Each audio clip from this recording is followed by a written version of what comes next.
குறிப்பிட்ட காலத்தில் வீட்டை ஒப்படைக்காத கட்டுமான நிறுவனங்களுக்கு விதிக்கப்பட்ட அபராதத்தை வசூலிப்பதில் ரியல் எஸ்டேட் ஒழுங்குமுறை ஆணையம் தடுமாறுவதாக புகார் எழுந்துள்ளது.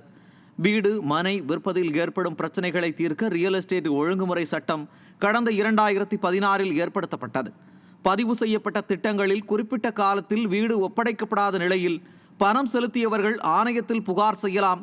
குறிப்பாக ரியல் எஸ்டேட் ஆணையத்தில் பதிவு செய்யாமல் வீடு விற்கும் நிறுவனங்கள் குறிப்பிட்ட காலத்தில் வீட்டை ஒப்படைக்காத நிறுவனங்களுக்கு 5 லட்சம் ரூபாய் வரை அபராதம் விதிக்கப்படுகிறது. இந்நிலையில் புகார்கள் குறித்து தங்களால் உத்தரவு மட்டும்தான் பிறப்பிக்க முடியும் என ஆணைய அதிகாரிகள் கைவிரிக்கின்றனர். பாதிக்கப்பட்டவர்கள் மீண்டும் நீதிமன்றத்தை அணுக வேண்டிய நிலைதான் ஏற்படுகிறது. சென்னை சூளைமேடு பகுதியில் கொக்கைன் போதைப் பொருள் சிக்கிய வழக்கில் ஏற்கனவே 16 நபர்கள் பிடிபட்ட நிலையில் தற்போது நைஜீரிய நாட்டைச் சேர்ந்த இளைஞர் உட்பட 3 பேர் பிடிபட்டனர். சூளைமேடு பகுதியில் கடந்த ஜனவரி 25 கொக்கைன் போதைப் பொருள் வைத்திருந்த 2 நபர்கள் பிடிபட்டனர். பின்னர் அவர்களிடம் மேற்கொண்ட விசாரணையில் இந்த வழக்கில் தொடர்புடைய 16 பேர் பிடிபட்டனர்.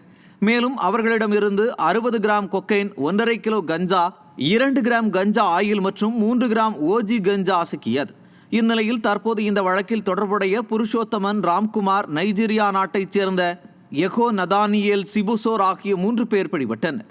திறனற்ற திமுக அரசு போதைப் பொருட்களை கட்டுப்படுத்த தவறியதால் தலைநகரம் போதைப் பொருட்களின் மையமாக மாறியுள்ளதாக பொதுமக்கள் குற்றம் சாட்டியுள்ளனர்.